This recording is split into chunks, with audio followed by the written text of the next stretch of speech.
الحمد لله نحمده ونستعين به ونستغفره ونعوذ بالله من شرور أنفسنا ومن سيئات أعمالنا من يهد الله فهو المهتد ومن يضلل فلن تجد له وليا مرشدا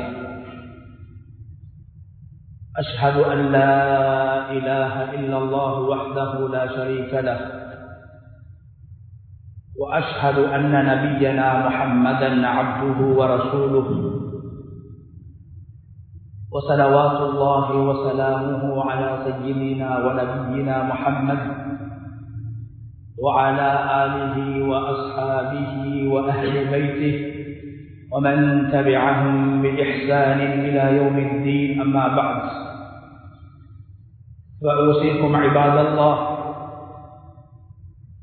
بتقوى الله جل وعلا، فقد قال الله تبارك وتعالى في كتابه العزيز: أعوذ بالله من الشيطان الرجيم، بسم الله الرحمن الرحيم. الحج أشهر معلومات، فمن فرض فيهن الحج فلا رفث ولا فسوق ولا جدال في الحج، وما تفعلوا من خير يعلمه الله، وتزودوا فإن خير الزاد التقوى واتقون يا أولي الألباب. صدق الله العظيم.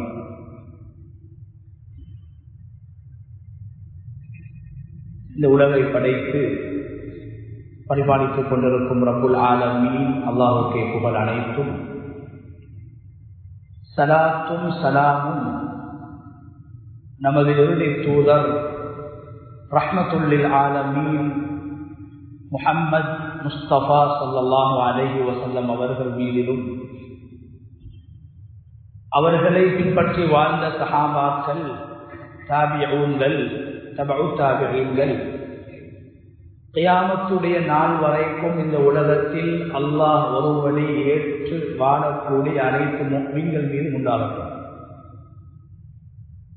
அன்பின் இஸ்லாமிய சகோதரர்களே, அல்லாஹ்வின் நல்லடியார்களே, இந்த உலகத்தில் வாழும் போது எல்லா நிலைகளிலும் அல்லாஹ் ஒருவனை பயந்து தக்வா செய்து கொள்ளுமாறு முதலில் எனக்கும் அப்பால் உங்களுக்கும் வசியத் செய்து கொள்கின்றேன். கண்ணியமான அல்லாஹ்வுடைய நல்லடியார்களே, அல்லாஹு தஆலா கண்ணியமான, உயர்ந்த, ஏற்றுக்கொள்ளப்பட்ட உன்னதமான மார்க்கத்தை, தீனை, இஸ்லாத்தை பின்பற்றக்கூடியவர்களாக, ஏற்றுக்கொண்டவர்களாக அல்லாஹ் என்னை ஆக்கி வைத்திருக்கிறான். இந்த மார்க்கம் அல்லாஹ்வினால் தெரிவு செய்யப்பட்டு மனிதர்கள் பின்பற்ற வேண்டும் என்று நபிமார்களால் வழிகாட்டப்பட்ட புனிதமான, கண்ணியமான மார்க்கம்தான் நாம் எல்லோரும் பின்பற்றக்கூடிய இஸ்லாம் என்று சொல்லக்கூடிய இந்த மார்க்கம். கண்ணியமான அல்லாஹ்வின் நல்லடியார்களே, இந்த மார்க்கத்தை அல்லாஹ் எப்படி எங்களுக்கு தெரிவு செய்து தந்தானோ, இந்த மார்க்கத்தை நாம் நடைமுறைப்படுத்துவதற்காக வேண்டி எவ்வாறு இந்த மார்க்கத்தை நாம் பின்பற்ற வேண்டும், நடைமுறைப்படுத்த வேண்டும் என்ற விடயங்களை அல்லாஹ் உலகத்துக்கு காட்டுவதற்காக வேண்டி நபிமார்களையும் அவன் தெரிவு செய்தார். மார்க்கத்தை பற்றி சொல்கிற போது இன்னல்லாஹ் இஸ்தஃபா லக்குமுத்தீன், அல்லாஹு தஆலா இஸ்லாம் என்று சொல்லக்கூடிய இந்த மார்க்கத்தை உங்களுக்காக வேண்டி தெரிவு செய்து தந்திருக்கிறான். ஃபலா தமூதுன்ன இல்லா வ அன்தும் முஸ்லிமூன். எனவே நீங்கள் மரணிக்குகின்ற போது முஸ்லீம்களாக மரணிக்க வேண்டும்.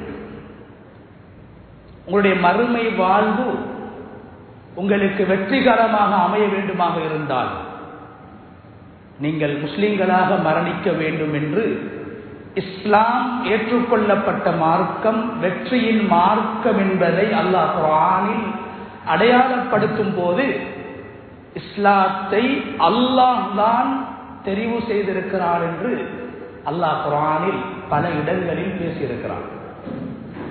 அதே போன்று கண்ணியமானவர்களே, உலகத்துக்கு இஸ்லாத்தை சொல்வதற்காக வந்த நபிமார்கள் இவர்களையும் அல்லாஹ் தான் தெரிவு செய்து மனித இனத்தில் இருந்து மனிதர்களாக வாழ்ந்தவர்களை, பிறந்தவர்களை, மனிதர்களோடு சேர்ந்து வாழ்ந்தவர்களை அல்லாஹ் நபிமார்களாக தெரிவு செய்தார். வானத்தில் வாழக்கூடிய மலக்குமார்களை நபியாக அல்லாஹ் தெரிவு செய்யவில்லை. மனிதர்கள் பின்பற்ற வேண்டிய மார்க்கத்தை மனிதர்களால் பின்பற்ற முடியும் என்பதை நிரூபிப்பதற்காக வேண்டி மனித குலத்திலிருந்து நபிமார்களையும் அல்லாஹ் தான் தெரிவு செய்தான். அல்லாஹு யஸ்தபி மினல் மலாயிகத்தி ருசுலன் வ மினன் நாஸ். எப்படி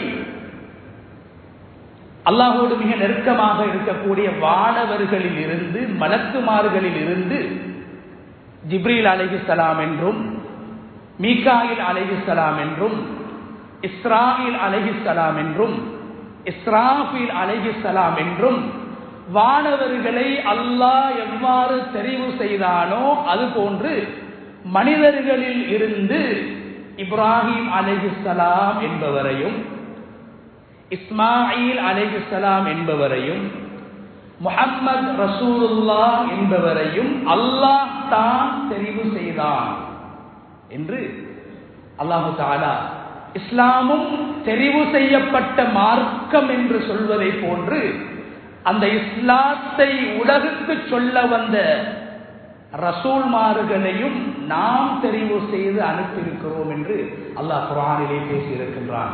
எனவே கண்ணியமான அல்லாஹ்வுடைய நல்லடியார்களே, அதே போன்று இஸ்லாத்துடைய அடிப்படைகள், இஸ்லாத்துடைய அடிப்படை அம்சங்கள் 5. அந்த 5 அம்சங்களில் கடைசியாக உலகத்தில் கடமையாக்கப்பட்டு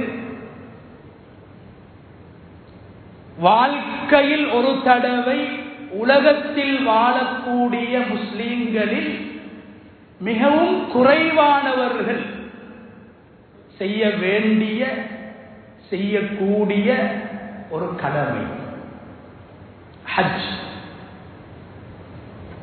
கண்ணியமான அல்லாஹ்வுடைய நல்லடியார்களே, ஹஜ்ஜுடைய கடமை இறுதியான கடமை,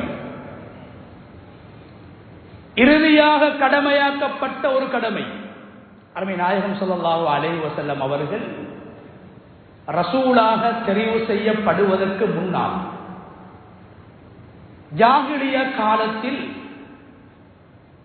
வாழ்ந்தவர்களும் ஹஜ் செய்திருக்கிறார்கள்.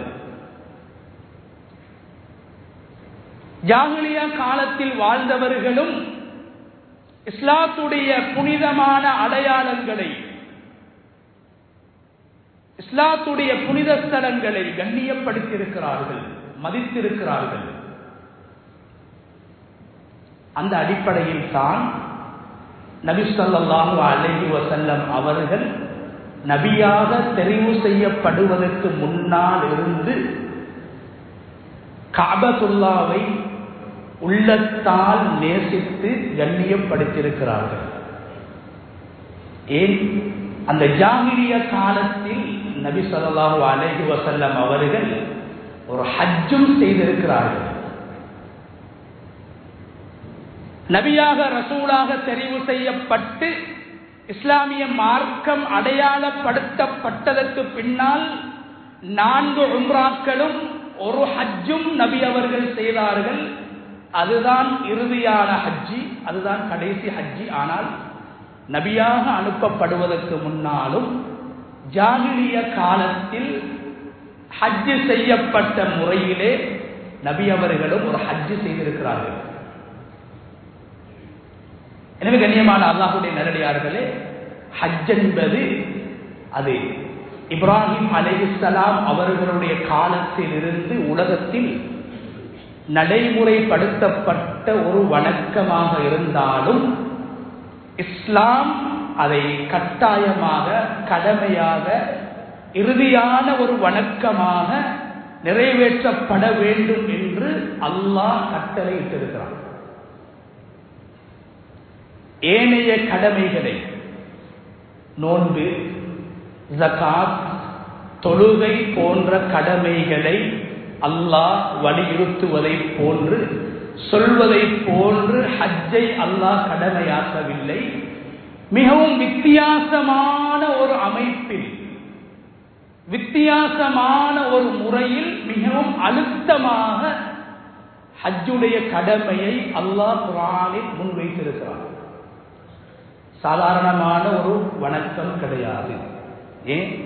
ஒரு மனிதன் உலகத்தையே ஆட்சி செய்யக்கூடியவனாக இருந்தாலும் அவன் ஒரு தடவை தான் கட்டாயமான ஹஜ்ஜை நிறைவேற்ற வேண்டும். வாழ்க்கையிலே ஒரு தடவை செய்யப்பட வேண்டிய வணக்கம். அதை அல்லாஹ் மிக அழுத்தமாக அல் குர்ஆனில் முன்வைக்கின்றான். வலில்லாஹி அலன்னாஸ், இந்த வார்த்தை அகீமுஸ் ஸலாத், தொழுங்கள் என்று அல்லாஹ் கட்டளையிடக்கூடிய அந்த கட்டளை, அந்த வார்த்தை பிரயோகத்தை விடவும் வலில்லாஹி அலன்னாஸ் என்ற வார்த்தை பிரயோகம். தொழுகையும் கட்டாயமானது, ஹஜ்ஜும் வசதி உள்ளவர்களுக்கு, ஆரோக்கியத்தோடு வாழக்கூடியவர்களுக்கு கடமைதான். ஆனால் தொழுகையை போன்று, ஜகாத்தை போன்று சாதாரணமாக அல்லாஹ் ஹஜ்ஜை கட்டளையிடவில்லை. வலில்லாஹி அலன்னாஸ், அல்லாஹ்வுக்காக வேண்டி மனிதர்கள் மீது பொறுப்பாக, கடமையாக, விதியாக, சட்டமாக கட்டாயப்படுத்தப்பட்ட ஒன்றாக ஹஜ்ஜி ஆக்கப்பட்டிருக்கிறது. மிக உறுதியாக அல்லாஹ் அதை சொல்கிறான். ஃபமன் கஃபர், ஹஜ்ஜி செய்யாதவர்களை ஹஜ்ஜி செய்யாதவர்கள் என்று அல்லாஹ் சொல்லவில்லை.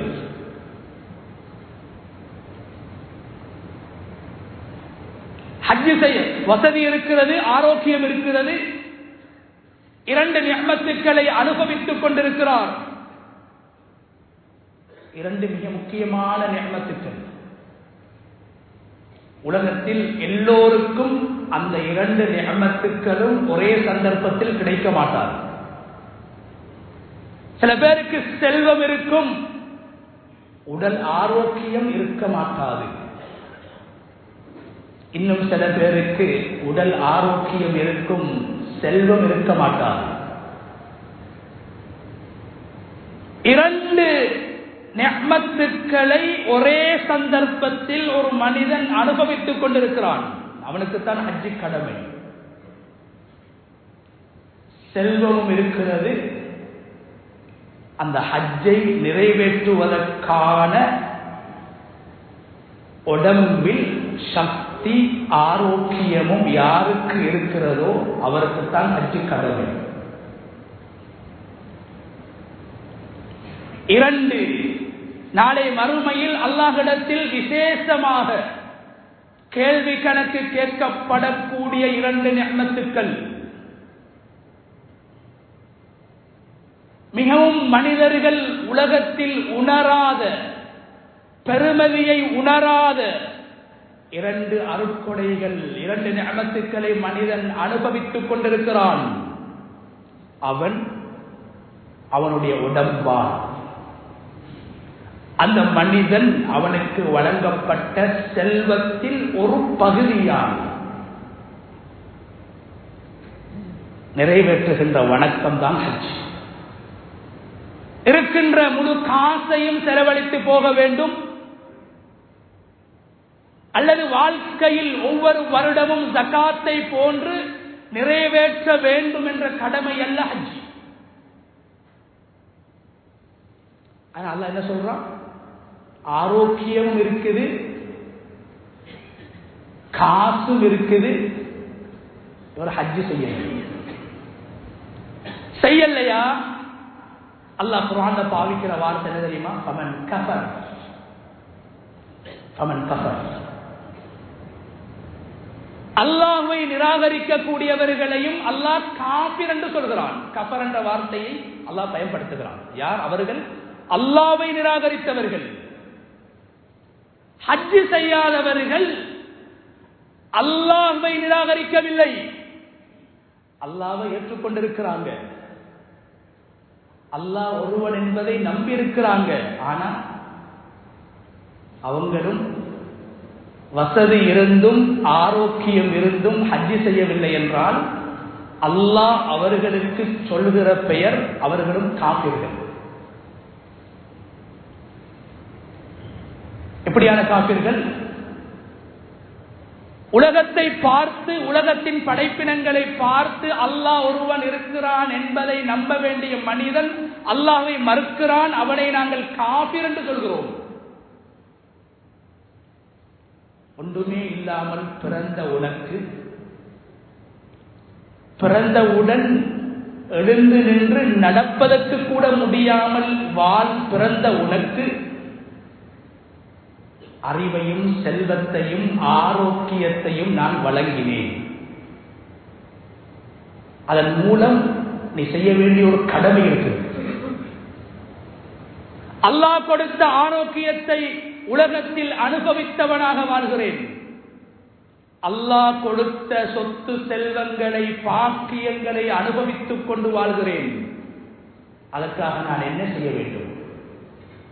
அல்லாஹ்வுக்கு நன்றி செலுத்துவதற்காக வேண்டி அல்லாஹ்வின் நிஅமத்துக்களுக்கும் ஆரோக்கியங்களுக்கும் அவனால் வழங்கப்பட்ட பாக்கியங்களுக்கும் நன்றி உள்ள ஒரு அடியானாக மாறுவதுதான் ஹஜ்ஜுடைய அடிப்படையான நோக்கம். அதனால அல்லாஹ் சொல்றான், ஃபமன் கஃபர். யாரு காஃபிராக மாறிவிட்டாரோ, இந்த இடத்தில் அல்லாஹ் காஃபிர் என்று சொல்வது உடல் ஆரோக்கியத்தோடும் செல்வ செழிப்போடும் வாழ்கிற மனிதன் ஹஜ் இல்லாமல் மூத்தாகிவிட்டார். இவரை அல்லாஹ் காஃபிர் என்று சொல்கிறான். என்ன காஃபிர்? காஃபிருன் நிஅமா. அல்லாஹ்வுடைய நிஅமத்தை மறுக்கக்கூடியவர். அல்லாஹ் கொடுத்த செல்வம், அல்லாஹ் கொடுத்த ஆரோக்கியம் என்ற இரண்டு நிஅமத்துக்களை இவர் மறுக்கிறார். எனவே அவர் காஃபிர் என்று அல்லாஹ் தஆலா அல் குர்ஆனில் மிக கடினமாகவும் அழுத்தமாகவும் ஹஜ்ஜை வலியுறுத்துகின்றான்.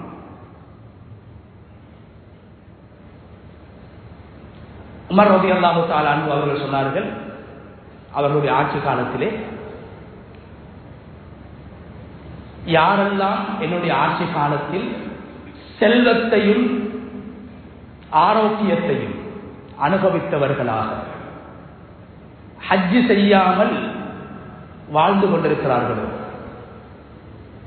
அவர்களிடத்திலிருந்து ஆள் வரி எனப்படுகின்ற ஜிஸ்யாவை நான் கட்டாயப்படுத்த விரும்புகிறேன் என்று சொன்னார்கள். ஏன்? உங்களுடைய செல்வத்தால நீங்க அல்லாஹ்வுக்கு செய்ய வேண்டிய அடிப்படையான கடமைகளில் ஒன்றை நீங்கள் செய்யவில்லை என்றால் அந்த செல்வத்தில் ஒரு பகுதியை இஸ்லாமிய பைத்துல் மாலுக்கு நீங்கள் வழங்க வேண்டும் என்ற சட்டத்தை அமுல்படுத்த விரும்பினார்கள். அந்த அளவுக்கு ஹஜ்ஜி வலியுறுத்தப்பட்டிருக்கிறது. அதனால்தான் கண்ணியமானவர்களே, எங்களுடைய முன்னோர்கள், குர்ஆன் பேசுகிறது, ஹஜ்ஜுடைய வரலாற்றை பேசுகிறது. எங்களுடைய முன்னோர்கள் வாழ்ந்த காலத்தில் விமானங்கள் இருக்கவில்லை, கனரக வாகனங்கள் இருக்கவில்லை, சொகுசாக பிரயாணம் செய்யக்கூடிய சாதனங்களும் இருக்கவில்லை. ஆனால் ஹஜ் செய்திருக்கிறார்கள். ரசூலுல்லாஹி ஸல்லல்லாஹு அலைஹி வஸல்லம் அவங்க சொன்னாங்க, ஆதம் அலைஹிஸ்ஸலாம் தன்னுடைய வாழ்க்கையில் 40 ஹஜ்ஜுகளை செய்திருக்கிறார்கள். 40 ஹஜ்ஜுகள் எப்படி செய்தார்கள்? மாஷியா, நடைபாதையாக. நடைபாதையாக. ஏன்? உடம்பில் ஆரோக்கியம் இருக்கிறது. ஹஜ் என்றால் ஓட வேண்டும், ஏற வேண்டும், இறங்க வேண்டும், கையை தூக்க வேண்டும், காலை அசைக்க வேண்டும். உடம்பால் அல்லாஹ் செய்ய வைக்கிறான். உடம்பு ஆரோக்கியமாக, உடல் உறுப்புகள் ஆரோக்கியமாக இயங்கக்கூடிய சந்தர்ப்பத்திலே ஹஜ்ஜை நிறைவேற்றிவிட வேண்டும். கடைசியாக கடமையாக்கப்பட்ட கடமை என்பதால் அதை கடைசியாகத்தான் செய்ய வேண்டும் என்று எங்கும் சொல்லப்படவில்லை. ஹிஜ்ரி 6ஆம் ஆண்டு நபி அவர்களுக்கு ஹஜ் கடமையாக்கப்பட்டது.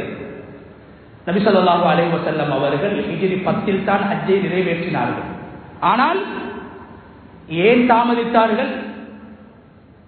சந்தர்ப்பம் கிடைக்கவில்லை.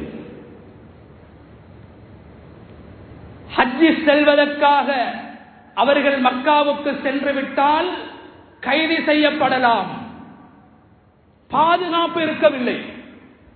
அதனால் தான் ஸல்லல்லாஹு அலைஹி வஸல்லம் அவர்கள் ஹஜ்ஜை தாமதித்தார்கள். எனவே வாலிபர்களாக இருக்கிறோமா, வசதி இருக்கிறதா, ஹஜ்ஜை நிறைவேற்றி விடுவோம்.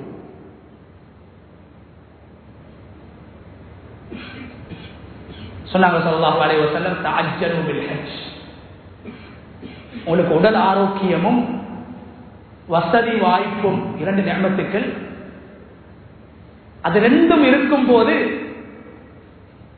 நீங்க வாலிபனாக இருந்தாலும் அவசரமாக ஹஜ்ஜை நிறைவேற்றுங்க. என்ன காரணம்? ஃபைன்னஹு லா யத்ரி அஹதுக்கும் மாலா யஹ்ரிஹு. ஏனென்றால் இன்றைய நாள் நிச்சயமானது. இன்று நான் அனுபவிக்கக்கூடிய சொத்து செல்வங்கள், தேக ஆரோக்கியம், நாளைய தினம் என்னிடத்தில் இருக்குமா இல்லையா என்பது சந்தேகம். இன்று செல்வந்தனாக நான் இருக்கிறேன், சில போது அல்லாஹ் பாதுகாக்க வேண்டும். என்னுடைய உடம்பில் ஒரு சாதாரண ஒரு நோய் ஏற்படலாம். அந்த நோயின் மூலமாக என்னுடைய முழு சொத்தையும் இழக்க வேண்டிய நிலை ஏற்படலாம். ஒரு அனர்த்தம் ஏற்பட்டு விடலாம். நபி அவர்கள் சொல்கிறார்கள், உங்களுடைய முழு சொத்துக்களையும் நீங்கள் இழந்து விட நேரிடும். அதனால கையில் காசு இருக்கும் போதும், உடம்பில் சக்தியும் ஆரோக்கியமும் இருக்கும் போதும் அவசரமாக ஹஜ்ஜை செய்து கொள்ளுங்கள். நாளைய தினம் நிச்சயம் அற்றது.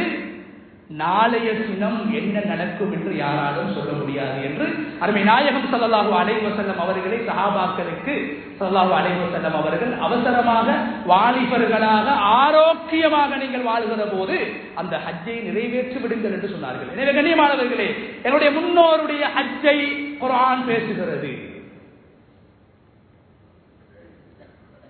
இரண்டு நிஅமத்துக்களை அனுபவிக்கக்கூடியவர்கள் அல்லாஹ்வை கண்ணியப்படுத்த வேண்டும் என்பதற்காக அல்லாஹ்வுடைய வீட்டை நாடி சென்று இரண்டு நபிமார்களுடைய கட்டளைகளுக்கு நான் அடிபணிகிறேன். இதுதான் ஹஜ். ஹஜ் என்பது வெறும் அல்லாஹ்வுடைய கட்டளை மாத்திரம் கிடையாது. ஒவ்வொரு நாளும் எங்களுடைய நாவினால் நாங்கள் உரைக்கக்கூடிய இரண்டு நபிமார்கள். உலகத்தில் அல்லாஹ்வுக்கு ஆக விருப்பமான வணக்கம் தொழுகை. அல்லாஹ்வுக்கு விருப்பமான வணக்கம் தொழுகை. அதனால்தான் இப்ராஹிம் அலைஹிஸ்ஸலாம் தன்னுடைய மனைவி ஹாஜரையும் மகன் இஸ்மாயிலையும் காபத்துல்லா கட்டப்படுவதற்கு முன்னால் ஓரிடத்தில் விட்டு விட்டு சென்றார்கள். மனிதர்கள் வாழாத, உணவுகளும் தண்ணீர்களும் பெற முடியாத பாலைவனத்தில் மனைவியையும் தன்னுடைய 85 வருடங்களுக்கு பின்னால் கிடைத்த ஆண் குழந்தையையும் விட்டு விட்டு சென்றார்கள். கண்ணியமானவர்களே, செல்கின்ற போது அவர்கள் அல்லாஹ்விடத்தில் முன்வைத்த விடயம், ஒரு விடயத்தை முன்வைத்தார்கள். யா அல்லாஹ், இந்த இடத்துல என்ன மனைவியை விட்டுட்டு போற, என்ன பிள்ளையை விட்டுட்டு போற, இந்த பாலைவனம் ஒரு மனிதர்கள் வாழ்கின்ற ஒரு நகரமாக மாற வேண்டும். தூர நோக்கோடு செயல்பட்டார்கள். அங்கு தண்ணீரும் கிடையாது, மழையும் கிடையாது, மலர்களும் கிடையாது, மரங்களும் கிடையாது. பாலைவனத்திலே விடுகின்ற போது உள்ளத்தில் இருந்த தூர நோக்கு இந்த உலகத்தில் மிக அதிகமானவர்கள் தரிசிக்கக்கூடிய இடமாகவும் 24 மணித்தியாலங்களும் அமல்களை கொண்டு செழிப்பாக்கப்படக்கூடிய இடமாகவும் மாறுகிறது அன்று இப்ராஹிம் அலைஹிஸ்ஸலாத்துடைய தூரநோக்கு. என்ன தூரநோக்கு? அவங்க மனைவியையும் பிள்ளையை விட்டுட்டு போகக்கூடிய நேரத்தில் என்ன சொன்னாங்க? ரப்பனா லியுகீமுஸ் ஸலாஹ், யா அல்லாஹ், உன்னை நம்பி உன் கட்டளையை மதித்து இந்த இடத்தில் மனைவியையும் குழந்தையையும் விட்டுவிட்டு செல்கிறேன். ஏன் தெரியுமா? லியுகீமுஸ் ஸலாஹ், அவர்கள் தொழுகையை நிலைநாட்ட வேண்டும். ஹஜ்ஜும் இருக்கவில்லை, கபாவும் இருக்கவில்லை, அங்கு அவர்கள் சொன்னது தொழுகை. தொழுகையைத்தான் முதலாவதாக சொன்னார்கள். தொழுவதற்கு இடம் தேவையில்லை, ஒரு திசை இருந்தால் போதும். அங்கு கட்டிடம் இருக்கவில்லை, மரங்களும் இருக்கவில்லை, மலைகளும் இருக்கவில்லை. ஆனா அல்லாஹ் ஒருவன் இருந்தான். எங்கிருந்தாலும் சொல்லலாம். காபாவை கட்டுவதற்கு முன்னால் அந்த இடத்தில் தான் காபா இருந்தது என்பதை அல்லாஹ் இப்ராஹிம் அலைஹிஸ்ஸலாம் அவர்களுக்கு அடையாளப்படுத்துவதற்கு முன்னால் இப்ராஹிம் அலைஹிஸ்ஸலாம் தன்னுடைய நாவினால் சொன்னார்கள், ரப்பனா லியுகீமுஸ் ஸலாஹ், இந்த இடத்தில் வாழ்கிறவர்கள் என்னுடைய மனைவியும் என்னுடைய பிள்ளையும் தொழுகையாளிகளாக மாற வேண்டும். கண்ணியமான அல்லாஹ்வுடைய நல்லடியார்களே, அதனால் தான் இப்ராஹிம் அலைஹிஸ்ஸலாம் அவர்கள் எங்களுக்கு ஹஜ்ஜையும் அரஃபாவையும் மினாவையும் முஸ்தலிஃபாவையும் தவாஃபையும் சஅயையும் சொல்லித் தருவதற்கு முன்னால் இப்ராஹிம் அலைஹிஸ்ஸலாம் அவர்கள் எங்களுக்கு சொல்லித் தந்தது 2 விடயங்கள். ஒன்று தொழுகை, இரண்டாவது துஆ. தொழுகையை சொல்லித் தந்தார்கள். என் பரம்பரையில் தொழுகையாளிகள் உருவாக்கப்பட வேண்டும். ரப்பி ஜஅல்னி முகீமஸ் ஸலாஹ் வ மின் ذُرِّيَّتِي, யா அல்லாஹ், என்னையும் தொழுகையாளியாக நீ மாற்றி விடுவாயாக. என் சமூகத்திலே, என் பரம்பரையிலே, என் பிச்சலத்திலே தொழுகையாளிகளை உருவாக்குவாயாக. தொழுகை நிலைநாட்டப்பட வேண்டும் என்பதுதான் இப்ராஹிம் அலைஹிஸ்ஸலாத்துடைய எதிர்பார்ப்பு. அதற்கு பின்னால் தான் அல்லாஹ் தஆலா வைது பவ்வஅனா லி இப்ராஹீம மக்கானல் பைத், எந்த இடத்தில் ஆதம் அலைஹிஸ்ஸலாத்துடைய காலத்தில் காபத்துல்லாஹ் கட்டப்பட்டு இருந்ததோ அந்த இடத்தை நாங்கள் இப்ராஹிமுக்கு காட்டிக் கொடுத்தோம். இரண்டாவது கண்ணியமானவர்களே, துஆ. இப்ராஹிம் அலைஹிஸ்ஸலாம் காபத்துல்லாவை கட்டிவிட்டு முதலாவதாக அவர்கள் செய்த பணி, குர்ஆன் பேசுது, வாப்பாவும் மகனும் பல தியாகங்களை செய்து பல சோதனைகளுக்கு முகம் கொடுத்த இருவர், இப்ராஹிம் அலைஹிஸ்ஸலாம், இஸ்மாயில் அலைஹிஸ்ஸலாம், 2 பேரும் காபத்துல்லாவை கட்டிவிட்டு நிறைய துஆ செஞ்சாங்க, நிறைய துஆக்களை கேட்டாங்க. ஹஜ்ஜுடைய உம்ராவுடைய நோக்கம் அல்லாஹ்வை கண்ணியப்படுத்துவது, அல்லாஹ்வுடைய மாளிகையை கண்ணியப்படுத்துவது. அதே போன்று எங்களுடைய தேவைகளை சொல்லி அல்லாஹ்விடத்தில் துஆ செய்வது. ஏன்? இப்ராஹிம் அலைஹிஸ்ஸலாத்துடைய ஹஜ்ஜை குர்ஆன் பேசுகிறது. அவர்களுடைய ஹஜ்ஜை குர்ஆன் பேசுகிற போது எல்லா இடங்களிலும் இப்ராஹிம் அலைஹிஸ்ஸலாம் அவர்கள் அல்லாஹ்விடத்தில் துஆ செய்தார்கள். ஏன் சகோதரர்களே, அந்த இடத்துல காபா கட்டப்படுறதுக்கு முன்னால கேட்ட துஆட பரக்கத்தாலதான் நாங்க 2 பாக்கியங்களை பெற்றிருக்கிறோம். காபத்துல்லா கட்டப்படுவதற்கு முன்னால் மகாமு இப்ராஹிம் என்ற ஒன்று அங்கு நிறுவப்படுவதற்கு முன்னால், ஜம்சம் என்ற முபாரக்கான தண்ணீர் என்ற ஊற்று அங்கு உருவாக்கப்படுவதற்கு முன்னால் இப்ராஹிம் அலைஹிஸ்ஸலாம் துஆ கேட்டாங்க. 2 விஷயங்கள் அல்லாஹ்ட்ட கேட்டாங்க. ஒன்று, ஃபஜஅல் அஃஇததம் மினன் நாஸி தஹ்வி இலைஹி. யா அல்லாஹ், நான் இன்று என் மனைவியையும் என் பிள்ளையை விட்டுட்டு போற, தனிமையில விட்டுட்டு போற. யா அல்லாஹ், இந்த இடத்தை மனிதர்கள் நேசிக்கக்கூடிய இடமாக, மனிதர்கள் விரும்பக்கூடிய இடமாக, பாலைவனத்தை பார்த்து ஆசைப்பட்டார்கள். இது மனிதர்கள் வாழும் இடமாக மாற்றப்பட வேண்டும். துவா செஞ்சாங்க. காபத்துல்லா கட்டப்பட்டிருக்கல்ல, தவாஃபும் இருக்கல்ல, சஃபா மர்வாட சாயும் இருக்கல்ல. என்ன துவா செஞ்சாங்க? யா அல்லாஹ், மனிதர்களில் சிலருடைய உள்ளத்தில், அஃஇதத்தம் மினன் நாஸ், மனிதர்கள் எல்லோருடைய உள்ளத்திலும் என்று சொல்லவில்லை, மனிதர்களில் சிலரின் உள்ளத்தில் இந்த பூமியை தரிசிக்க வேண்டும், இங்கு வர வேண்டும், வணக்கத்தில் ஈடுபட வேண்டும், அமல்களில் ஈடுபட வேண்டும், இங்கு வாழ வேண்டும் என்ற ஆசையை நீ ஏற்படுத்தி விடுவாயாக.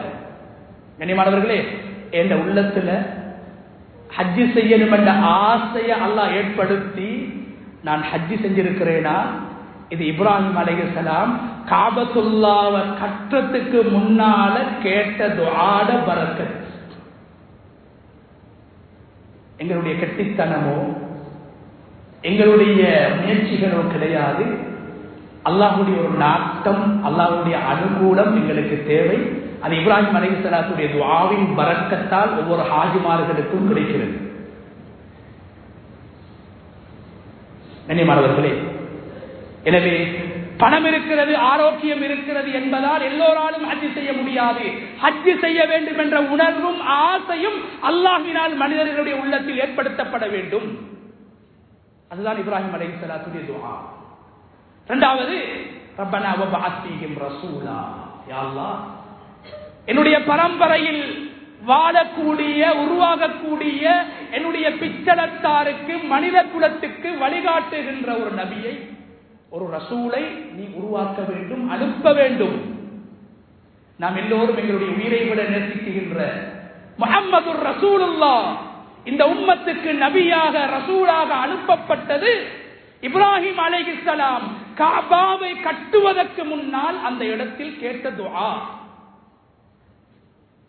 கண்ணியமானவர்களே, அல்லாஹ்வுடைய மாளிகை காபத்துல்லா கட்டப்படுறதுக்கு முன்னாலேயே அந்த இடத்துல அல்லாஹ் இப்ராஹிம் அலைஹிஸ்ஸலாத்துடைய துஆவை அல்லாஹ் ஏற்றுக்கொண்டான் என்றால், ஏற்றுக்கொண்டிருக்கிறான் என்றால், அல்லாஹ் தந்த ஹலாலான பணத்தையும் அல்லாஹ்வினால் எங்களுக்கு வழங்கப்பட்டிருக்கின்ற ஆரோக்கியத்தையும் அல்லாஹ்வுக்காக பயன்படுத்தி நாம் எல்லோரும் விரும்புகின்ற எங்களுடைய தேசத்தை, எங்களுடைய வீடை, எங்களுடைய தொழில் துறவுகளை, சில போது நாம் சேர்ந்து வாழ்கின்ற மனைவி மக்களை விட்டுவிட்டு 1-2 நாட்கள் அல்ல, ஹஜ்ஜுடைய அமல் 5-6 நாட்களில் செய்து முடிக்கலாம். ஆனால் ஹஜ்ஜு செய்வதற்கான காலம், குர்ஆனில் ஹஜ்ஜுக்காக வேண்டி மனிதர்கள் காபாவை நோக்கி பயணிக்கக்கூடிய காலம் 5-6 நாட்கள் அல்ல, குர்ஆன் சொல்லுது 70 நாட்கள். நோன்பே 1 மாசம் தான். ஆனா ஹஜ்ஜு செய்ய வேண்டிய காலம், அல் ஹஜ்ஜு அஷ்ஹுரும் மஅலூமாத், 5 நாட்களில் தான் ஒரு மனிதன் ஹஜ்ஜை செய்கிறார். ஆனா அதற்கான ஏற்பாடு வரலாற்று நெடுகிலிருந்து 70 நாட்களுக்கு மேலாக நடந்து கொண்டிருக்கிறது. ஏன் ஷவ்வாலுடைய தலைப்பிறை கண்டதிலிருந்து ஹஜ்ஜுடைய மாதம் ஆரம்பிக்கிறது. ஹஜ்ஜு செய்ய வேண்டிய மாதம் ஆரம்பிக்கிறது. ஷவ்வால், துல்காதா, துல்ஹிஜ்ஜாவுடைய 10 நாட்கள், கிட்டத்தட்ட 70 நாட்கள். ரமலானுடைய மாதத்தில் நோன்பு பிடித்தோம். ரமலானுடைய மாதத்தையும் சேர்த்தா அங்கேயும் ஒரு மாசம். ரமலானுடைய நோக்கம் என்ன? லஅல்லக்கும் தத்தகூன், நீங்க தக்வாதாரிகளாக மாறணும். கண்ணியமானவர்களே, ரமலான் நோன்பு நாங்க எல்லாரும் பிடிக்கிறோம். உடல் ஆரோக்கியம் உள்ளவங்க எல்லாம் பிடிக்கிறோம். ரமலானுடைய நோக்கங்கள்ல 2வது நோக்கம் என்ன தெரியுமா? செல்வந்தர்கள் ஹஜ்ஜுக்காக வேண்டி அவர்களை தயார்படுத்துகின்ற முதல் கட்டம். நாங்கள் நினைக்க கூடாது ஷவ்வால், துல்காதா, துல்ஹிஜ்ஜா தான் ஹஜ்ஜுடைய காலம் என்று. ரமலானுடைய ஒரு மாத நோன்பும் இந்த வருடமோ எந்த வருடமோ ஹஜ்ஜுக்காக செல்லக்கூடியவர் தன்னை தயார்படுத்தக்கூடிய ஒரு காலம். ஏன் ரமலான்லையும் அல்லாஹ் எங்களுக்கு தந்த பயிற்சி என்ன? ஹலாலையும் ஹராமாக்க வேண்டும். ஹலால் சாப்பிடுவது ஹலால், தண்ணீர் அருந்துவது ஹலால், ஹலாலான முறையில் உணர்வுகளை ஆசைகளை அடக்குவது ஹலால். அந்த ஹலாலான அம்சங்களையும் ஒரு மனிதன் ஒரு மாதம் அல்லாஹ்வுக்காக விடுறாரு. இதே பயிற்சியின் தொடர்தான் ஒரு ஹாஜி குறைந்தது 5 நாள், குறைந்தது 5 நாள் அல்லாஹ்வுக்காக வேண்டி அவருக்கு அனுமதிக்கப்பட்ட அலங்காரம், அவர் தன்னை அழகுபடுத்துவதற்காக வேண்டி பாவித்த விடயங்கள், அவரோடு வந்திருக்கக்கூடிய அவருடைய ஹலாலான ஆசைகளை தீர்ப்பதற்காக வேண்டி அல்லாஹ்வினால் வழங்கப்பட்ட மனைவி, இது போன்ற விடயங்களை விட்டு அவர் தூரமாக வேண்டும். இந்த பயிற்சி அல்லாஹ் ரமலானில் அந்த ஹாஜியை ஏனைய முஸ்லிம்களோடு சேர்த்து ஒரு மாத காலம் ஹலாலை விடுகின்ற பயிற்சியை கொடுத்து ஹஜ்ஜுக்காக அல்லாஹ் அவரை தயார்படுத்துகிறார். சாதாரணமான ஒரு வணக்கம் கிடையாது ஹஜ். எனவே கண்ணியமானவர்கள், எங்களுடைய முன்னோர்களுடைய ஹஜ்ஜை குர்ஆன் பேசுகிறது. இப்ராஹிம், நீங்க மனிதர்களுக்கு சொல்லுங்க ஹஜ்ஜுக்கு வர சொல்லி. ஏன் நீங்க தானே துவா செஞ்சீங்க, என் மனைவியையும் பிள்ளையையும் விட்டுட்டு போற, இந்த இடத்துக்கு மனிதர்கள் வரணும், மனிதர்கள் வாழ்ந்தாத்தான் வந்தாத்தான் என் மனைவியும் பிள்ளைகளும் இங்கு வாழ்வாங்க, வளருவாங்க, இருப்பாங்க, பாதுகாக்கப்படுவாங்க, இங்கு மனித குலம் உருவாக்கப்பட வேண்டும் என்று நீங்கள் ஆசைப்பட்டீர்கள். எனவே வஅத்தின் பின்னாசி பில் ஹஜ். எனவே இப்ராஹிம், நீங்களே மக்களுக்கு அழைப்பு விடுங்கள். அந்த காலத்துல ஹஜ்ஜுக்கு வரக்கூடிய கூட்டம் 2 விதமாக வருவாங்க. இன்றைக்கு நாங்க 3 விதமாக போறோம் ஹஜ்ஜுக்கு உலகத்திலிருந்து. சில பேர் விமானத்துல, சில நாடுகள்ல இருந்து கப்பல்கள்ல, சில நாடுகள்ல இருந்து வாகனங்கள்ல வாராங்க.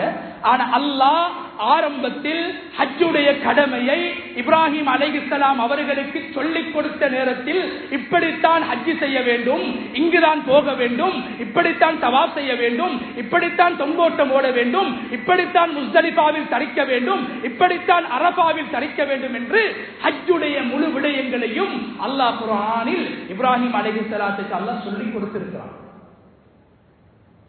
இப்ராஹிம் அலைஹிஸ்ஸலாம் நினைத்த பிரகாரம் ஹஜ் செய்யவில்லை, நினைத்த பிரகாரம் ஹஜ் செய்யவும் முடியாது, ஒரு வழிகாட்டி இல்லாமல் ஹஜ்ஜை செய்யவும் முடியாது. ஏன் காபத்துல்லாவை கட்டிட்டு அவங்க கேட்ட துஆக்கள்ல ஒன்றுதான் அரினா மனாசிகனா. யா அல்லாஹ், காபத்துல்லாவை கட்ட சொல்லிட்டாய், கட்டி முடிச்சிட்டோம், ஹஜ் செய்யற எப்படின்னு எங்களுக்கு காட்டித்தா, சொல்லித்தா என்று சொல்லவில்லை, அரினா எங்களுக்கு காட்டித்தா. ஜிப்ரீல் அலைஹிஸ்ஸலாம் அவர்களின் மூலமாக அல்லாஹ் இப்ராஹிம் அலைஹிஸ்ஸலாம் அவர்களுக்கு இதுதான் அரஃபா, இதுதான் மினா, இதுதான் முஸ்தலிஃபா. மனித புத்தியினால் அவைகளை உருவாக்க முடியாது, அல்லாஹ்வினால் காட்டிக் கொடுக்கப்பட்ட இடங்கள். அதனால்தான் உலகத்தில் அல்லாஹ் மிக கண்ணியமாக பேசக்கூடிய 10 நாட்கள். ஒரு ஹாஜி ஹஜ்ஜுடைய வணக்கத்தில் ஈடுபடுகின்ற 10 முக்கியமான நாட்களின் மீது அல்லாஹ் குர்ஆனில் சத்தியம் செய்திருக்கிறான். வலையாலின் அஷ்ர், 10 இரவுகள் மீது சத்தியமாக. வஸ்குருல்லாஹ ஃபீ அய்யாமின் மஅலூமாத், லைலத்துல் கத்ரை மறைத்த ரப்பு. ஒரு ஹாஜி ஹஜ்ஜி செய்ய வேண்டிய, அல்லாஹ்வை திக்ர் செய்ய வேண்டிய, துஆ செய்ய வேண்டிய, தௌபா செய்ய வேண்டிய, இஸ்திக்பார் செய்ய வேண்டிய இரவுகளையும் பகல்களையும் அல்லாஹ் மறைக்கவில்லை, காட்டிக் கொடுத்திருக்கிறான். அந்த இரவுகள் மீது அல்லாஹ் குர்ஆனில் சத்தியம் செய்திருக்கிறான். ஒரு ஹாஜி அல்லாஹ்வுக்காக வேண்டி காசையும் பணத்தையும் செலவு செய்து ஆரோக்கியத்தை பயன்படுத்தி தான் விரும்புகின்ற ஊரையும் குடும்பத்தையும் விட்டுவிட்டு அல்லாஹ்வுக்காக வேண்டி ஒரு முஜாஹிதை போன்று, ஒரு போராளியை போன்று தனது பணத்தையும் தனது உடம்பையும் எடுத்துக்கொண்டு போய் செய்கின்ற அந்த வணக்கத்தை நிறைவேற்றுகின்ற அந்த காலத்தின் மீதும் அல்லாஹ் குர்ஆனில் சத்தியம் செய்திருக்கிறான். அந்த ஊரின் மீதும் அல்லாஹ் சத்தியம் செய்திருக்கிறான். லா உக்ஸிமு பிஹாதல் பலத். ஹஜ் செய்ய வேண்டுமாக இருந்தால் பிரயாணத்தை மேற்கொள்ள வேண்டும். ஷைத்தான் விரும்பாத, ஷைத்தானின் முதுகை உடைக்குகின்ற 2 விடயங்களையும் ஒவ்வொரு ஹாஜியும் செய்ய வேண்டும். என்ன 2 விடயங்கள்? ஒன்று, அல்லாஹ்வுக்காக வேண்டி அல்லாஹ் கொடுத்த செல்வத்தில் ஒரு பகுதியை செலவு செய்வது. இது ஷைத்தானுக்கு விருப்பம் இல்லை. அதனால அல்லாஹ் குர்ஆன்ல சொல்றான், அஷ்ஷைத்தானு யஇதுகுமுல் ஃபக்ர். ஷைத்தான் சொல்வான், நீ ஹஜ் செஞ்சிராத, நீ லொஸ்டாகிடுவாய். நீ ஹஜ் செஞ்சிடாத, நீ ஏழையாயிடுவாய். 25 லட்சம் போயிடும், 23 லட்சம் போயிடும். வறுமையை ஷைத்தான் உங்களுக்கு காட்டி உங்களை வழிகெடுக்கிறான். ஒரு ஹாஜி சொல்றார், இல்ல நான் ஏழையாக மாட்டேன், இது அல்லாஹ்வுடைய கட்டளை, செலவழிப்பதை அல்லாஹ் எனக்கு திருப்பி நிச்சயமாக தருவான். ஹஜ்ஜுக்கு முன்னால் வாழ்ந்த வாழ்க்கையை விட சிறந்த வாழ்வை அல்லாஹ் எனக்கு தருவான் என்று ஷைத்தானுடைய முதுகை உடைத்து விட்டு போகிறார் நாட்டிலிருந்து. அதனாலதான் ஹாஜிக்கு துஆ ஏற்றுக்கொள்ளப்படுது. அதனாலதான் ஹாஜிக்கு சொர்க்கம், அதனாலதான் ஹாஜிக்கு மன்னிப்பு, அதனாலதான் ஹாஜி யாரு மன்னிப்பு கேட்கிறார் அவருக்கு மன்னிப்பு. ஏன்? ஷைத்தாண்ட முதுக ஊர்ல உடைச்சிட்டாரு. 2வது ஷைத்தானுக்கு விருப்பம் இல்லாத ஒன்று என்ன? ஹிஜ்ரத்.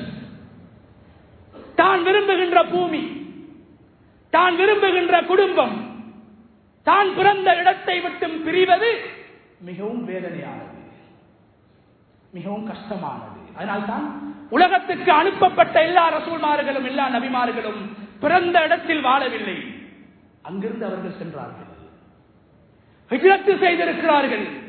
இப்ராஹிம் அலைஹிஸ்ஸலாம் ஒரு ஹாஜியாக குர்ஆனில் பேசப்படுவதை விட அதிகமாக ஒரு முஹாஜிராக அல்லாஹ்வுக்காக வேண்டி தான் பிறந்த இடத்தை விட்டும் வேறு பிரதேசத்துக்கு ஹிஜ்ரத் செய்தார் என்று குர்ஆன் பேசியிருக்கிறது. எனவே ஷைத்தானுக்கு 2வது விருப்பமில்லாத விஷயம்தான் ஒரு மனிதன் தான் விரும்புகிற இடத்திலிருந்து வெளியாகி போறது அல்லாஹ்வுக்காக வேண்டி.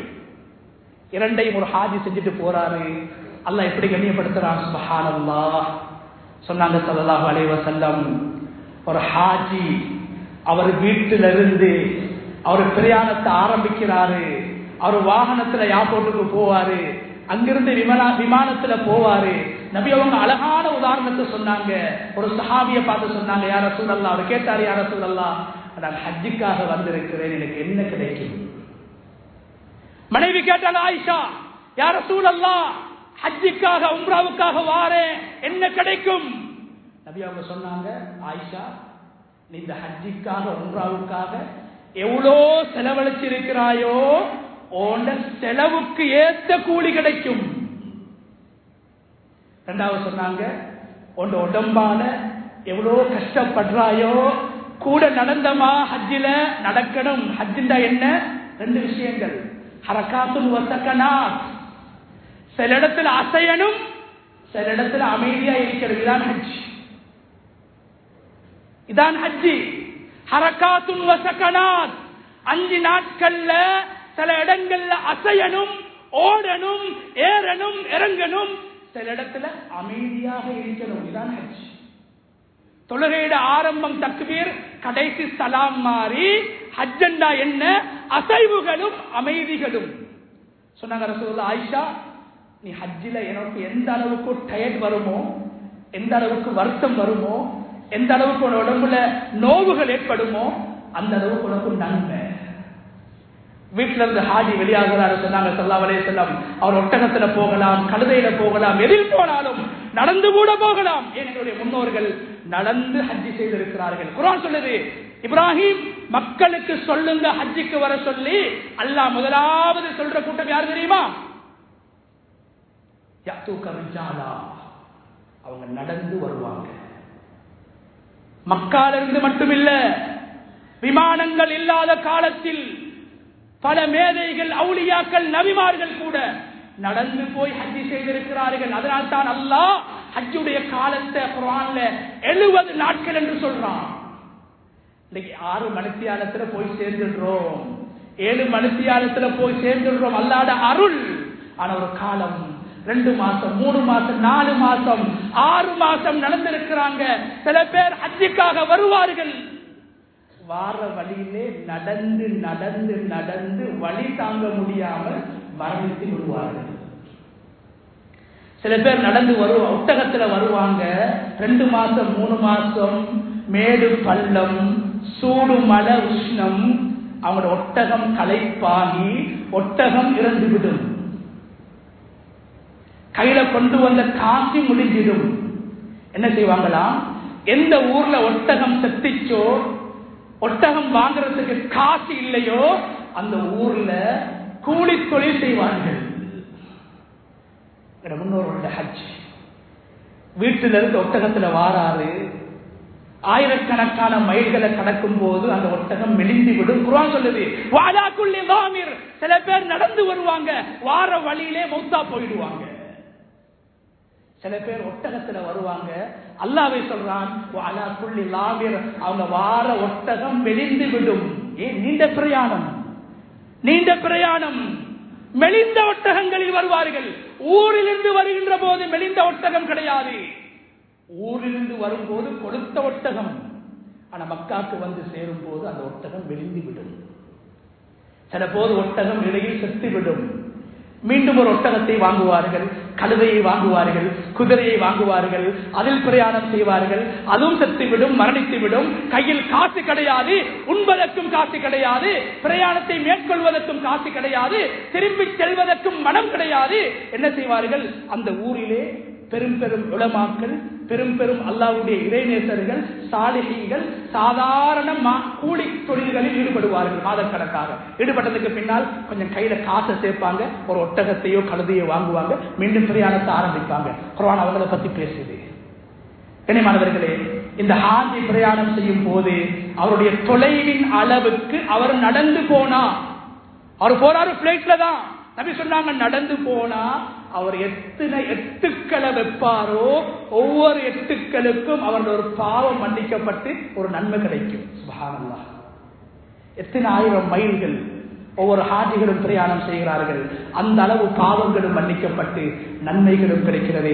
காபாவை காண்பதற்கு முன்னால் அல்லாஹ் அவர்களை மன்னித்து விடுகிறான். அதனால தான் நம்மளோட துவா சக்தி வாய்ந்தது. ஹாஜில துவா பவர்ஃபுல், ஹஜ் சக்தி வாய்ந்தது. உமர் ரலியல்லாஹு அன்ஹு இஹ்ராமோடு வருகிறார்கள், சாதாரண உம்ராவுக்காக வருகிறார்கள். நபி அவங்க கேட்கிறாங்க, உமரே எங்க போறீங்க? யா ரசூலல்லாஹ், உம்ராவுக்காக போறேன். என்ன சொன்னாங்க ஸல்லல்லாஹு அலைஹி வஸல்லம்? லா தன்ஸனா ஃபீ துஆஇக யா உஹை. என்னுடைய அன்பு சகோதரனே, என்னுடைய அன்பு சகோதரனே, உன்னுடைய துஆவில் என்னை மறந்து விடாதே. நபி ஸல்லல்லாஹு அலைஹி வஸல்லம் ஹாஜிமார்களிடத்தில் துஆவை பெற்றுக் கொள்வோம். நபி அவங்க சொன்னாங்க, ஒரு ஹாஜி அவருடைய துஆவையும் அல்லாஹ் ஏற்றுக்கொள்றான். அவர் யாருக்காக துஆ செய்கிறாரோ அவங்களுடைய துஆவையும் அல்லாஹ் ஏற்றுக்கொள்றான். ஒரு மனிதன் உலகத்தில் கேட்கின்ற துஆக்களில் ஆக சிறந்த துஆவை ஒவ்வொரு ஹாஜிமார்களும் பெற்றுக் கொள்கிறார்கள். கைர் துஆ துஆஉ யௌமி அரஃபா. துஆக்களில் சிறந்தது அரஃபாவுடைய தினத்தில் ஒரு ஹாஜி கேட்கிற துஆ என்று அக்ரமுல் அக்ரமீன் அருமை நாயகம் ஸல்லல்லாஹு அலைஹி வஸல்லம் அவர்கள் சொன்னார்கள். எனவே காபாவுக்கு போயிட்டார் ஒரு ஹாஜி. இப்ப என்ன நன்மை சொன்னாங்க ஸல்லல்லாஹு அலைஹி வஸல்லம், அல்லாஹ்வுடைய மாளிகையை பார்த்து கொண்டு, அல்லாஹ்வுடைய வீட்டை பார்த்து கொண்டு, நான் மரணிக்கிறதுக்கு முன்னால உலகத்தில் நான் காண வேண்டும் என்று என்னுடைய 2 கண்களினால் நான் காபாவை காண வேண்டும் என்ற ஆசையோடு தான் உலகத்தில் ஒவ்வொரு ஏழைகளும் செல்வந்தர்களும் வாழ்ந்து கொண்டிருக்கிறார்கள். அந்த காபாவை கண்ணால் கண்டவுடன் அல்லாஹ்வுடைய மாளிகையை தன்னுடைய காலினால் அவர் மிரித்து தவாப் செய்கின்ற போது அருமை நாயகம் ஸல்லல்லாஹு அலைஹி வஸல்லம் அவங்க சொன்னாங்க, தவாஃபுடைய ஒவ்வொரு எட்டுகளுக்கும் அல்லாஹ் அவருடைய 10 பாவங்களை மன்னித்து 10 நன்மைகளை வழங்கி மறுமையில் சுவர்க்கத்தில் சுவர்க்கவாதிகளுக்கு கிடைக்க இருக்கின்ற சுவர்க்க அந்தஸ்துகளில் 10 அந்தஸ்துக்களை அல்லாஹ் உயர்த்துகிறான் தவாஃபில் எடுத்து வைக்கக்கூடிய ஒவ்வொரு எட்டுகளுக்கும். தவாஃபை முடிச்சதுக்கு பின்னால மகாம் இப்ராஹிமுக்கு முன்னால 2 ரக்காத் சுன்னத் தொழுகிறாரு. 2 ரக்காத் சுன்னத் தொழுகிறாரு. கண்ணியமான அல்லாஹ்வுடைய நல்லடியார்களே, அந்த 2 ரக்காத் தொழுகையோட சிறப்பு என்ன தெரியுமா? சொன்னாங்க ஸல்லல்லாஹு அலைஹி வஸல்லம், குர்ஆன் சொல்லுது, மா அதராக மல் அகபா, நரகத்தை விட்டு உங்களை பாதுகாக்கக்கூடிய, நரகத்தின் கதவை மூடக்கூடிய ஒரு செயலை உங்களுக்கு நான் கூறவா என்று அல்லாஹ் குர்ஆன்ல சொல்றான். பக்கு ரகபா, அடிமையை உரிமையிடுவது. ஒரு அடிமையை உரிமையிட்டால் அந்த மனிதர் நரகமே செல்ல மாட்டார், குர்ஆன் பேசுது. ஆனா தவாப் செஞ்சிட்டு ஒரு மனிதர் தொழுற 2 ரக்காத் சுன்னத்து சொன்னாங்க ஸல்லல்லாஹு அலைஹி வஸல்லம், சாதாரண குடும்பம் அல்ல, இந்த உலகத்தில காசு கொடுத்து ஒருவரை விடுதலை செய்வதுதான் அடிமையை உரிமையிடுவது. உலகத்தில் ஆக பெருமதியான குடும்பம் குறைஷி பரம்பரை, அந்த குறைஷிகளின் ஆரம்பம் இஸ்மாயில் அலைஹிஸ்ஸலாம். சொன்னாங்க ஸல்லல்லாஹு அலைஹி வஸல்லம், இஸ்மாயில் அலைஹிஸ்ஸலாத்துடைய பிள்ளைகளில் ஒரு பிள்ளை, மகன்களில் ஒரு மகன் அடிமையாக இருந்து அவரை பணம் கொடுத்து வாங்கினால் அது எவ்வளவு பெரிய பாக்கியமோ, அந்த பாக்கியத்தை நன்மையை தவாப்பை முடித்துவிட்டு தொழுகின்ற 2 ரக்காத் சுன்னத்துக்கு அல்லாஹ் கொடுக்கிறான். அதுக்கு பின்னால சஃபா மருவா முக்கியமான அமல். சஃபா மருவால தொங்கோட்டம் ஓடுவாங்க. கண்ணியமான அல்லாஹ்வுடைய நல்லடியார்களே, சஹாபாக்கள் கேட்டாங்க, யா ரசூலல்லாஹ், என்ன நன்மை கிடைக்கும்? சஃபா மருவால ஓடுற மட்டும்தானா? இல்ல. சொன்னாங்க ஸல்லல்லாஹு அலைஹி வஸல்லம், ஓடும் போது அல்லாஹ்வுடைய திக்ரோட சிந்தனையோட அவர் ஓடுவாரு. ஓடு முடிச்சதுக்கு பின்னால அல்லாஹ் அவருக்கு கொடுக்கிற நன்மை என்னண்டா, இஸ்மாயில் அலைஹிஸ்ஸலாத்துடைய குடும்பத்துல 70 அடிமைகளை பணம் கொடுத்து வாங்கினா என்ன நன்மையோ அந்த நன்மையை அல்லாஹ் கொடுக்கிறான். சாதாரண ஒரு மனிதனை பணம் கொடுத்து விடுதலை செஞ்சாலே சொர்க்கம் என்றா 70 இஸ்மாயில் அலைஹிஸ்ஸலாத்துடைய பிள்ளைகளை உரிமையிட்டால் சுவர்க்கத்தை விட உயர்ந்த அந்தஸ்துக்களை அல்லாஹ் சுவர்க்கத்தில் கொடுப்பான் என்று அருமை நாயகம் ஸல்லல்லாஹு அலைஹி வஸல்லம் சொன்னாங்க. கல் அடிச்சிட்டு வந்த சஹாபாக்கள் கேட்டாங்க, ஜமராத்துல ஒரு ஹாஜி குறைஞ்சது மினால 2 நாள் தங்குறதாக இருந்தால் 49 கற்கள், 3 நாட்களும் கல்லெறிந்தால் 70 கற்கள். சஹாபாக்கள் கேட்டாங்க, யா ரசூலல்லாஹ், எப்பயோ ஒரு காலத்துல ஷைத்தான கண்ணால பார்த்து 3 இடங்கள்ல இப்ராஹிம் அலைஹிஸ்ஸலாம் கல்லெறிஞ்சாங்க, இன்னைக்கு நாங்க ஏன் எறியணும், எங்களுக்கு என்ன கிடைக்கும்? சொன்னாங்க ஸல்லல்லாஹு அலைஹி வஸல்லம், நீ எரியக்கூடிய ஒவ்வொரு கல்லுக்கும் அல்லாஹ் நீ செஞ்ச ஒரு பெரும்பாவத்தை அல்லாஹ் மன்னிக்கிறான். உலகத்துல யாரும் 70 பெரும்பாவங்களை செய்திருக்க மாட்டார்கள். ஒரு ஹாஜி 70 பெரும்பாவங்கள் செய்திருந்தாலும் கூட ஒவ்வொரு கல்லை எறிகின்ற போது அல்லாஹ் சந்தோஷப்பட்டு அல்லாஹ்வை கோபப்படுத்துகின்ற, சுவர்க்கத்தின் கதவுகளை அடைக்குகின்ற பெரும்பாவத்தை அல்லாஹ் மன்னிக்கிறான். ஒவ்வொரு கல்லுக்கும் குறைஞ்சது ஒரு ஹாஜில 49 அல்லது 70 பெரும்பாவங்களை கல் எறிவதன் மூலமாக அல்லாஹ் மன்னிக்கின்றான். எனவே கண்ணியமான அல்லாஹ்வுடைய நேரடியார்களே, அல்லாஹ் தஆலா ரப்புல் இஸ்ஸத் செல்வத்தோடு செழிப்போடு வாழ்கின்றோமா, ஆரோக்கியத்தோடு வாழ்கின்றோமா, முதுமையை அடைந்து ஹஜ் செய்வோம். சில வாலிபர்களுக்கு வெட்கம், வாலிபனாக இருக்கப்பட அவரை ஹாஜின்னு கூப்பிடுற சில பேருக்கு வெட்கம். அந்த வயசாளிக்கு தான் ஹாஜி. இஸ்மாயில் அப்பா ஹாஜி, லாஃபிர் ஹாஜி, நான் ஹாஜியா இல்ல. கண்ணியமானவர்கள், அது கண்ணியமான ஒரு பெயர். அந்த நோக்கம் வந்துடக்கூடாது. அந்த நோக்கம் வந்துடக்கூடாது. ஹாஜ்னா என்ன? அல்லாஹ்வுடைய வீட்டை நாடி குடும்பத்தையும் செல்வத்தையும் குடும்பத்தையும் தொழிலையும் விட்டு விட்டு சென்றவர். எனவே ஹாஜ் என்ற பேரை போடுறதுக்கு சில பேருக்கு கல்யாண காட்டிலே வெட்கம். ஹாஜ் போட்டப்படா எங்களுக்கு 60 வயசு நினைச்சிருவான். இல்ல, வாலிபத்தில் செய்வோம், உடம்புல சக்தி இருக்கப்பட செய்வோம். ஏன்? ஹஜ் என்பது அசைவுகளும் அமைதிகளும், அசைத்து உடம்பை அசைத்து நெஞ்சை அசைத்து காலை அசைத்து செய்ய வேண்டிய கர்மம். எனவே கண்ணியமான அல்லாஹ் நபி அவங்க சொன்னதை போல சக்தி இருக்கும் போது, ஆரோக்கியம் இருக்கும் போது, வசதி வாய்ப்பு இருக்கும் போது அவசரமாக அந்த ஹஜ்ஜை நிறைவேற்றுங்கள் என்று ஸல்லல்லாஹு அலைஹி வஸல்லம் அவங்க சொன்னதை போன்று இந்த வருடம் ஹஜ்ஜுக்காக செல்லக்கூடியவர்களை நாங்கள் அவர்களை வழி அனுப்பி அவர்களுடைய துஆக்களை பெறுவதை போன்று அடுத்த ஹஜ்ஜுக்கான ஏற்பாட்டை இந்த ஹஜ்ஜுடன் ஆரம்பிக்கப்பட வேண்டும் என்றும், அதற்கான பணங்களை ஹஜ் முடிந்தவுடன் 7வது மாதத்துக்கு முன்னால் முழு பணங்களும் செலுத்தப்பட வேண்டும் என்று சவுதி அரசாங்கம் அடுத்த ஹஜ்ஜுக்கான திட்டத்தை போட்டுவிட்டார்கள். எனவே இந்த ஹஜ்ஜி பயணம் முடிந்தவுடன் 6வது மாதம் அல்லது 7வது மாதத்துடைய ஆரம்பத்திலிருந்து அடுத்த ஹஜ்ஜுக்கான ஏற்பாடு, அதற்கான பணங்கள் செலுத்தப்பட வேண்டும் என்று சவுதி அரசாங்கம் அந்த ஹஜ்ஜை கச்சிதமாக முறையாக நிறைவேற்ற வேண்டும் என்பதற்கான ஒரு திட்டத்தை போட்டிருக்கிறார்கள். எனவே இன்னும் 5 வருஷம் 6 வருஷம் என்று பார்த்துடாம நாங்க முன்கூட்டி இந்த ஹஜ்ஜுடைய பயணத்துக்காக வேண்டி ஏற்பாடுகளை செஞ்சு அதற்கான தயாரிப்புகளை செஞ்சு அல்லாஹ்வுடைய மாளிகையை மௌத்துக்கு முன்னால எங்களுடைய கண்கள் பார்க்க வேண்டும். ரசூலுல்லாஹி ஸல்லல்லாஹு அலைஹி வஸல்லம் அவர்களைத்தான் நேராக காண முடியாது, காணக்கூடிய பாக்கியம் எங்களுக்கு கிடைக்கவில்லை. அவர்கள் வாழ்ந்த பூமியாவது, அவர்கள் அடங்கப்பட்டிருக்கக்கூடிய இடத்தையாவது, அவர்கள் சுவாசித்த காற்றையாவது நாங்கள் சுவாசிப்போம் என்ற நோக்கத்தோடு அடுத்த ஹஜ்ஜுக்காக வேண்டி அவசரமாக தயாராகி அதற்கான உடல் ஆரோக்கியத்தையும் செல்வ செழிப்பையும் அல்லாஹு தஆலா நம் எல்லோருக்கும் நசீபாக்கி மௌத்துக்கு முன்னால் அந்த அல்லாஹ்வுடைய வீட்டை கண்களால் பார்த்து ஸல்லல்லாஹு அலைஹி வஸல்லம் அவருடைய ரௌதா ஷரீஃபையும் தரிசிக்கக்கூடிய சந்தர்ப்பத்தை பெற்று அல்லாஹ்வுடைய கபூலியத்தை பெற்றவர்களாக நம் அனைவரையும் வல்லநாயன் அல்லாஹ் தஆலா ஆக்கியருவானாக. யா அல்லாஹ் எங்களுடைய பாவங்களை மன்னிப்பாயாக, தலைவர் மாதாபிதாக்களுடைய பாவங்களை மன்னிப்பாயாக. இந்த வருடம் யார் யாரெல்லாம் ஹஜ்ஜுக்காக செல்ல இருக்கிறார்களோ அவர்கள் செல்லக்கூடிய பயணத்தை பாதுகாப்பான பயணமாக ஆக்கி அருள்வாயாக.